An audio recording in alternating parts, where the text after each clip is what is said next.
Bismillahirrahmanirrahim. Assalamualaikum warahmatullahi wabarakatuh.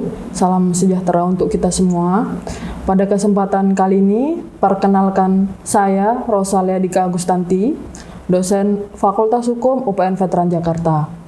Kebetulan pada kesempatan saat ini, kita akan belajar tentang apa itu viktimologi.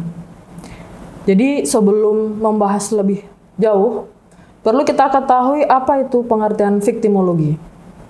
Jadi kalau kita pelajari dari asal kata, viktimologi itu berasal dari dua kata. Jadi yang pertama adalah victim, yang berarti korban.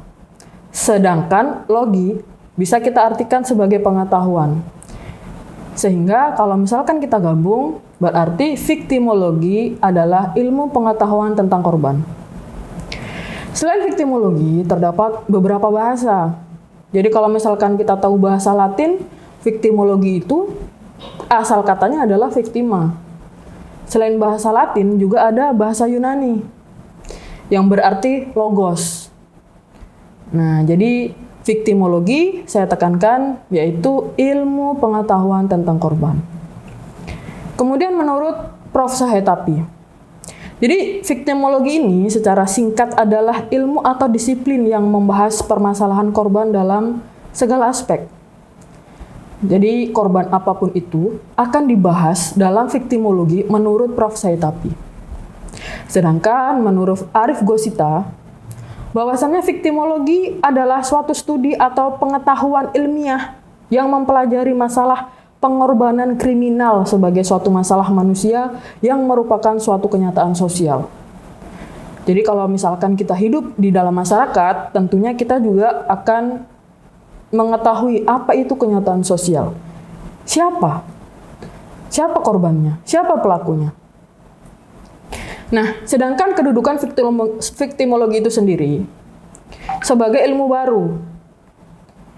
Jadi, ilmu baru itu apakah hanya merupakan bagian dari kriminologi atau sudah menjadi disiplin yang mandiri seperti ilmu yang lainnya?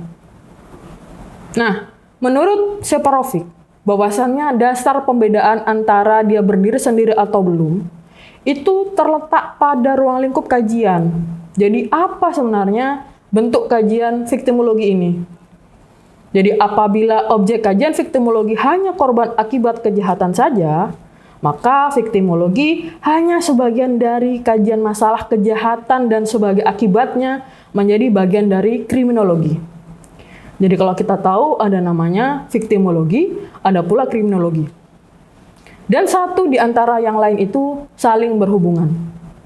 Nah, apabila objek viktimologi meliputi semua korban, jadi korban itu bermacam-macam, termasuk korban kejahatan, korban bencana alam, mungkin korban PHP gitu ya. Jadi viktimologi itu juga merupakan suatu ilmu yang berdiri sendiri. Kalau itu yang dibahas adalah semua korban kejahatan.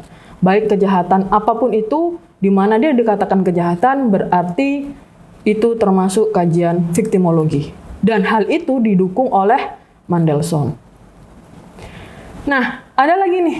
Jadi seorang ahli bernama Nagel. Jadi Nagel itu seorang kriminolog yang berpendirian bahwa viktimologi itu bagian dari kriminologi yang mencoba memberikan penjelasan kedudukan viktimologi. Jadi tujuannya adalah untuk memperjelas apa sih kriminologi itu dan apa viktimologi itu. Sehingga kita sebagai pembaca atau pembelajar baru, kita memahami di mana batas-batas antara viktimologi dan kriminologi itu. Sehingga tidak terjadi kebingungan atau bahkan kesalahpahaman atau bahkan kekeliruan yang mendasar tentang pengertian viktimologi dan kriminologi. Sehingga apabila kriminologi itu tetap berpegang sebagai suatu ilmu pengetahuan tentang kejahatan, berarti konsep kriminologi yang demikian itu sangat sempit, hanya mengkaji tentang etiologi kriminal. Nah, sehingga kriminologi dalam arti etiologi kriminal itu dengan tegas tidak dapat disetujui. Kenapa? Yang jelas bahwasannya ketika kriminologi dikatakan sebagai etiologi kriminal, dia hanya mempelajari tentang penjahatnya saja.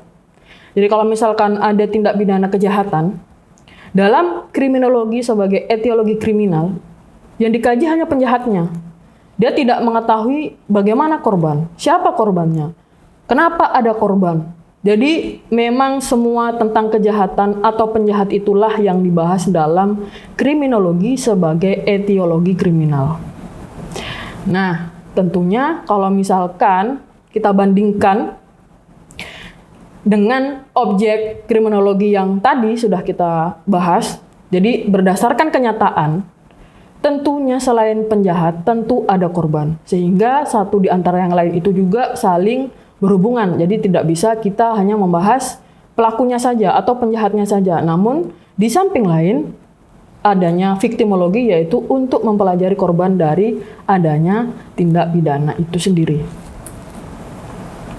Nah, sehingga kalau misalkan kita sudah belajar, kita sudah mengetahui apa itu pengertian viktimologi, tentunya kita akan lebih dalam lagi membahas tentang apa itu korban, tipe korban, dan lain-lain. Dan kesemuanya itu akan kita jelaskan di pertemuan-pertemuan selanjutnya. Sampai jumpa. Assalamualaikum warahmatullahi wabarakatuh.